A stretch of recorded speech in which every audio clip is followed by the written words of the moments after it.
കർത്താവായ യേശു ക്രിസ്തുവിൻ്റെ ധന്യനാമത്തിൽ എല്ലാ പ്രിയപ്പെട്ടവർക്കും സ്നേഹവന്ദനം.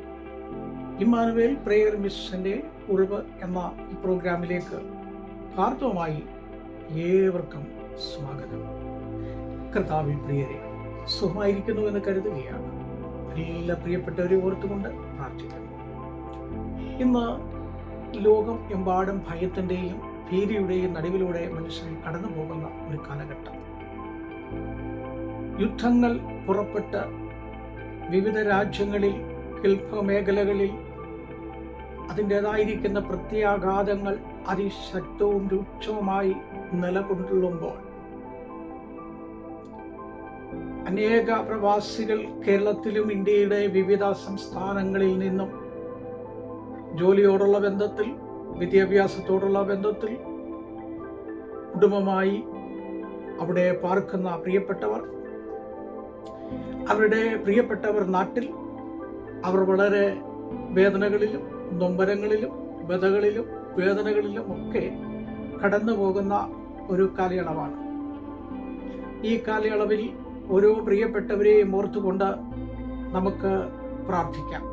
ദൈവം എല്ലാവരെയും ബലപ്പെടുത്തട്ടെ, അതിനെ ശക്തീകരിക്കട്ടെ. ആവശ്യമായ ദൈവകൃപയുടെ അനുഗ്രഹങ്ങൾ ഓരോ കുടുംബങ്ങളിലും സ്വാന്തനമായി, ശാന്തിയായി ഓരോ പ്രിയപ്പെട്ടവർക്കും ലഭിക്കപ്പെടുവാൻ ദൈവം കരുണ കാണിക്കട്ടെ. കഴിഞ്ഞ ദിവസങ്ങളിൽ നമ്മൾ ചിന്തിച്ചതായിരിക്കുന്ന വിഷയങ്ങൾ, ദൈവത്താൽ വിളിച്ച് വേർതിരിക്കപ്പെട്ട തൻ്റെ ഭക്തന്മാർ, ദൈവം വേർതിരിച്ചതായിരിക്കുന്ന തൻ്റെ വിശുദ്ധന്മാർ, വേർതിരിച്ചതായിരിക്കുന്ന വിശ്വാസത്തിൽ നിൽക്കുന്ന വിശ്വാസികൾ, അവർ കടന്നു പോകുന്ന ഓരോ പാതകളിലും വഴികളിലും അവരുടെ ജീവിത മേഖലകളിലും അനേക പ്രതിസന്ധികൾ കടന്നു വന്നിട്ടുണ്ട്. ആ പ്രതിസന്ധികളെയൊക്കെയും അവർ തരണം ചെയ്യുവാൻ അവർക്കാവശ്യമായ ദൈവകൃപ ദൈവം നൽകി. നമുക്കറിയാം, മോശയുടെ കയ്യിൽ ഒരു വടിയുണ്ടായിരുന്നു, യോശുവയുടെ കയ്യിൽ കാഹളം ഉണ്ടായിരുന്നു, ദാവീദിന്റെ കയ്യിൽ കല്ലുണ്ടായിരുന്നു, ഏലിയാവിന്റെ കയ്യിൽ പുതപ്പുണ്ടായിരുന്നു. ദൈവം വിളിച്ച് വേർതിരിച്ചതായിരിക്കുന്ന തന്റെ ഭക്തന്മാരെ അവിടെവിടെയായി കാത്ത് പരിപാലിക്കുമ്പോൾ അവരെ വിളിച്ചിരിക്കുന്ന വിളിയും തെരഞ്ഞെടുപ്പും എന്താകുന്നു എന്ന് നാം ഓർക്കേണ്ടതാണ്. മുന്തിരിച്ചക്കിനടുക്കിലിരുന്ന് ഗോതമ്പ് വിതച്ചതായിരിക്കുന്ന ഗിദെയോനെ നോക്കി, ഈ ബലത്തോടെ പോക, ഞാൻ കൂടെയുണ്ട് എന്ന് പറഞ്ഞ വാക്കുകളാണ്. ഒരു സമൂഹത്തിന്റെ രക്ഷയ്ക്ക് വേണ്ടിയും സംരക്ഷണത്തിന് വേണ്ടിയും അവർക്ക് ഒരു സ്ഥാനം ഉറപ്പിക്കുന്നതിന് വേണ്ടിയും ശത്രുവിന്റെ പാളയത്തിൽ ജയം മുഴക്കേണ്ടതിന് വേണ്ടി ദൈവം തെരഞ്ഞെടുക്കപ്പെട്ടതായിരിക്കുന്ന ഒരു വ്യക്തിയാണ് ഗിദെയോൻ. അവിടെ നിന്നും നമ്മൾ എത്രയോ വ്യക്തികളെ പരിചയപ്പെട്ടു. അവരുടെ ജീവിതം, അവരുടെ അനുഭവങ്ങൾ, അവർക്ക് ലഭിക്കപ്പെട്ട വിടുതലുകൾ, അവർക്ക് ലഭിക്കപ്പെട്ടതായിരിക്കുന്ന നന്മകൾ, ഭക്ഷണങ്ങൾ, വസ്ത്രങ്ങൾ, ജീവിതത്തിന്റെ എല്ലാ മേഖലകളെയും നാം ചിന്തിപ്പാൻ ഇടയായിത്തീർന്നു. ഇന്ന് നാം ചിന്തിക്കുന്നതായിരിക്കുന്ന വിഷയം, ദൈവം വിളിച്ചതായിരിക്കുന്ന വിളിയെ 3 ഭാഗമായിട്ട് തിരിക്കാൻ ഇടയായിത്തീർന്നു. വേദപുസ്തകത്തിൽ 365 പ്രാവശ്യം വിളിച്ചു എന്ന വാക്കാണ് ഉൽപ്പത്തി പുസ്തകത്തിൽ ആരംഭിക്കുന്നത്. ഉൽപ്പത്തി 3-ാം അധ്യായത്തിൽ അതിന്റെ 9-ാമത്തെ വാക്യത്തിൽ വായിക്കുമ്പോൾ, യഹോവയായിരിക്കുന്ന ദൈവം തോട്ടത്തിൽ വന്ന ആദാമേ, നീ എവിടെ എന്ന് ചോദിച്ചുകൊണ്ടാണ് കടന്നു വരുന്നത്. വെളിപ്പാട് പുസ്തകം 4-ാം അധ്യായത്തിലേക്ക് വരുമ്പോൾ, ഇവിടെ കയറി വരിക, ഞാൻ മേലിൽ സംഭവിപ്പാനുള്ളത് നിനക്ക് കാണിച്ചു തരാം. ഈ 365 വിളിയെ അപ്പോസ്തലനായിരിക്കുന്ന വിശുദ്ധ പൗലോസ് 3 ഭാഗമായിട്ട് അതിനെ തിരിച്ചു. ഈ 365 3 ഭാഗമായിട്ട് തിരിച്ചു. ഈ 3 ഭാഗത്തെക്കുറിച്ച് പറയാനുള്ള സമയത്തിന്റെ പരിധികൾ നമ്മുടെ മുൻപിൽ ഇല്ല. ഒരു വിഷയം മാത്രം പറയണമെങ്കിൽ കുറഞ്ഞത് 2 മണിക്കൂറെങ്കിലും നമുക്ക് ആവശ്യമാണ്. എങ്കിലും വാക്യങ്ങളും അതിൻ്റെ പശ്ചാത്തലങ്ങളും ഒക്കെ വ്യക്തമായി അറിവുള്ള ഓരോ വ്യക്തികൾക്കും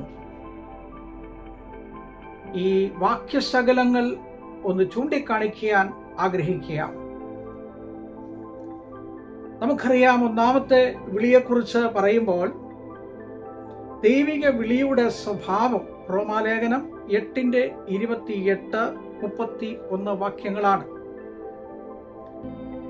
അതിൽ ഒന്നാമത്തെ വിളി എന്ന് പറയുന്നത് സ്വർഗീയ വിളിയാണ്. എബ്രായർ 3:1. അതുകൊണ്ട് സ്വർഗീയ വിളിക്ക് ഓഹരിക്കാരായിരിക്കുന്ന പ്രിയമുള്ളവരെ, അതാണ് പൗലോസ് പറയുന്നത്, നിങ്ങളെ വിളിച്ചിരിക്കുന്നത് സ്വർഗീയ വിളിയിലേക്കാണ്. എന്തിനു വേണ്ടിയാണ് സ്വർഗീയ വിളി ദൈവം ആ നാമം ചെയ്തിരിക്കുന്നത്? സ്വർഗത്തിലെ ദൈവത്തിന്റെ ഹിതം അനുഷ്ഠിക്കുകയും അത് നിർവഹിച്ച് കർത്താവ് തന്നെ വിളിച്ചിരിക്കുന്ന വിളിക്കൊത്തവണ്ണം ഓരോ വ്യക്തികളും ജീവിക്കാൻ വേണ്ടിയാണ്.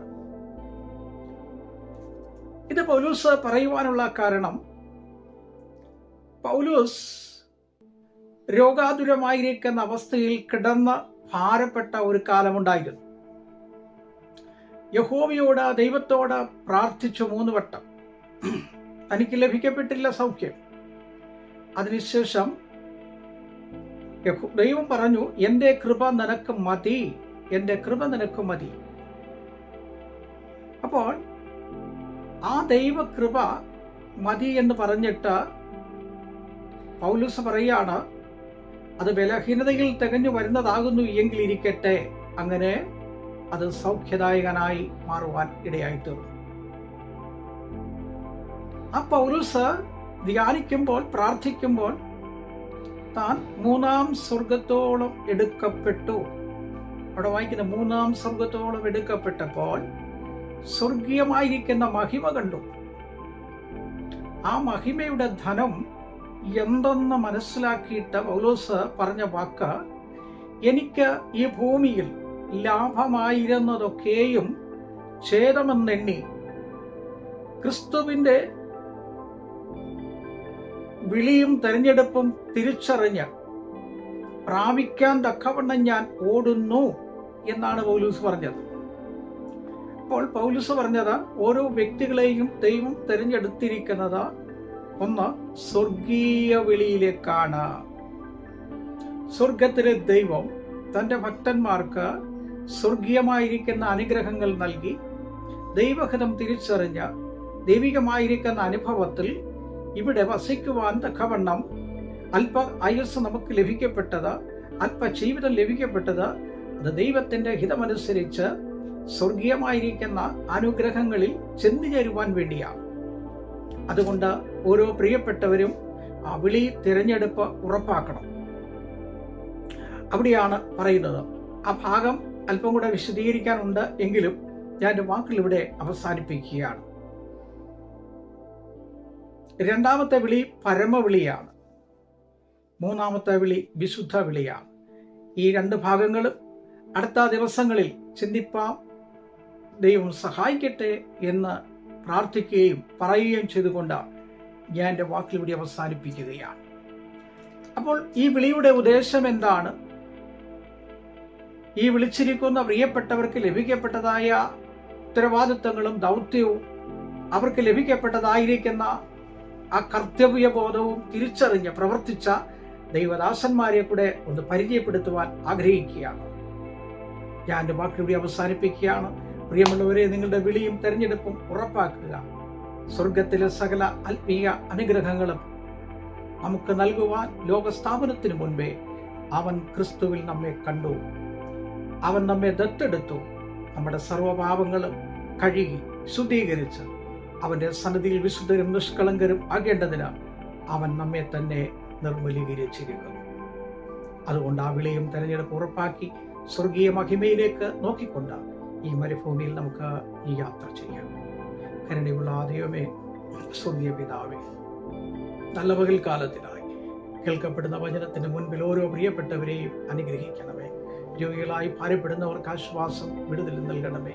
ജോലിയോടുള്ള ബന്ധത്തിൽ സ്വദേശത്തും വിദേശത്തും ഗൾഫിലും അതുപോലെ യൂറോപ്പിലും അമേരിക്കയിലും ഒക്കെയായി താമസിക്കുന്ന അനേക പ്രിയപ്പെട്ടവർ, പഠനവുമായി ബന്ധപ്പെട്ടവർ, ബിസിനസ് ചെയ്യുന്നവർ, വിവിധ കർത്താവെ മേഖലകളിൽ പ്രവർത്തിക്കുന്ന എല്ലാവരെയും ഞങ്ങൾ ഓർക്കുന്നു.